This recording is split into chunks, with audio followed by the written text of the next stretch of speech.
지난해 11월 중순 경기도 군포시의 한 요양원에서 60대 요양보호사가 입소 중이던 80대 어르신을 폭행하는 사건이 발생했습니다.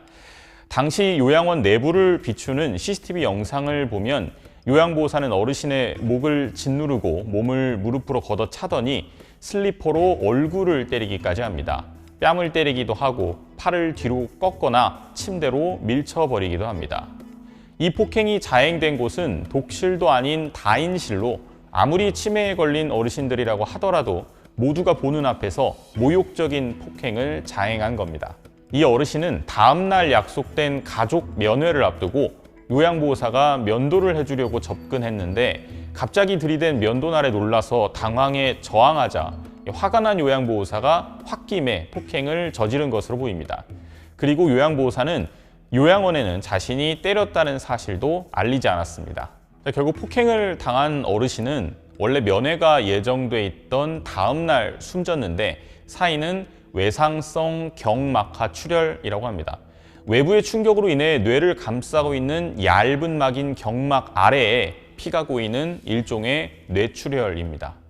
폭행을 신고한 주체는 요양원이었습니다. 평소와 달리 노인이 요양원 화장실에서 오래 나오지 않고 구토를 하고 또 땀을 많이 흘리자 요양원 직원들이 일단 병원으로 보내고 혹시 뭘 잘못 드셨나, 넘어지셨나 확인하려고 CCTV를 되돌려봤던 겁니다. 너무 오래 있으니까 두세 번씩 들어가서 확인을 했는데 식은땀을 너무 흘려서 그 요양보호사 중에 한 분이 부축해서. 그런데 영상을 확인해 보니 4분간의 폭행이 있었고 이를 확인하고 나서 경찰에 신고했습니다. 여기서 만약에 CCTV를 되돌려보지 않았더라면 이번 폭행은 아무도 모른 채 알려지지 않았을 수 있었습니다. 경찰과 검찰의 수사 과정에서 60대 요양보호사는 자신의 혐의를 꾸준히 부인했던 것으로 알려졌습니다. 피해자 가족들이 이 피고인을 처음 본 건 1심 재판 과정이었습니다. 아까 보신 CCTV 영상이 공개되기 전 요양보호사는 자신은 어르신을 때리지 않았다고 극구 부인했습니다. 영상이 공개되자 노인이 자신을 먼저 때렸기 때문에 정당방위 차원에서 때렸다고 말을 바꿨고 끝내는 자신의 폭행과 어르신의 사망 사이에는 인과관계가 없다고 해명했습니다. 자신이 때려서 돌아가신 게 아니라는 변명이었습니다. 1심 재판부는 이 모든 주장을 인정하지 않았습니다.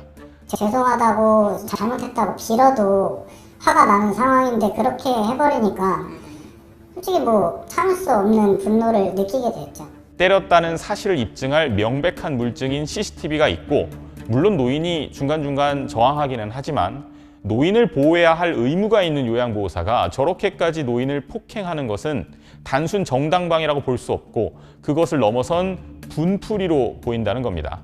마지막으로 노인이 사망에 이를 만한 다른 기저질환이 기존에 없었다는 점, 외상이 아니었다면 이런 외상성 경막하 출혈이 일어날 수 없었다는 부검의의 주장, 부검 결과를 토대로 의학적 인과관계까지 법원은 모두 인정했습니다. 다만 요양보호사가 초범인 점, 또 60대 고령인 점을 고려해서 검찰이 상해치사 혐의로 구형한 징역 8년의 절반인 4년만 선고했습니다. 이번 사건을 그냥 성격이 안 좋은 한 요양보호사가 운 없는 어르신을 폭행한 사건이라고 볼 수 있을까요? 해마다 요양원 같은 이 노인 보호기관에서 노인을 상대로 한 폭행은 매년 꾸준히 500~600건씩 발생하고 있습니다. 알려지지 않았을 폭행까지 고려하면 실제 숫자는 더 많을 수도 있습니다. 왜 이런 폭행이 계속 반복되고 있을까요? 우선 요양보호사의 수가 적다는 것이 문제입니다. 현행법상 입소자 2명당 보호사 1명을 두게끔 하고 있는데 가령 입소 노인이 10명이라면 보호사가 5명 있어야 됩니다. 5명이서 10명을 돌보는 건 괜찮은 것 아니냐 이렇게 생각하실 수도 있는데 이 5명이서 보통 주간, 야간, 밤 이렇게 3교대를 짭니다. 결국 한 교대당 한두 명이 나머지 10명을 돌봐야 되는 상황인 건데 폭행이 발생하더라도 외부로 쉽게 드러나지 않을 수 있는 구조가 있습니다. 또 현실적인 문제도 있습니다. 일부 폭행 성향이 강한 주로 남성 어르신들을 제압하기 위해서 요양원은 왕왕 남성 요양보호사를 배치하기도 합니다. 그런데 CCTV가 잘 보이지 않는 사각지대로 데려가서 폭행을 하는 경우도 현장에선 발생하고 있다고 일부 요양보호사들은 저희에게 전해왔습니다. 그래서 전문가들은 요양보호사 소수에게 일이 너무 과중되지 않게끔, 그리고 만에 하나 문제가 발생했을 경우 옆에서 말려줄 동료 요양보호사가 있을 수 있도록 노인 한 명당 보호사의 비율을 늘려가야 하는 것이 본질적인 해법이라고 주장합니다.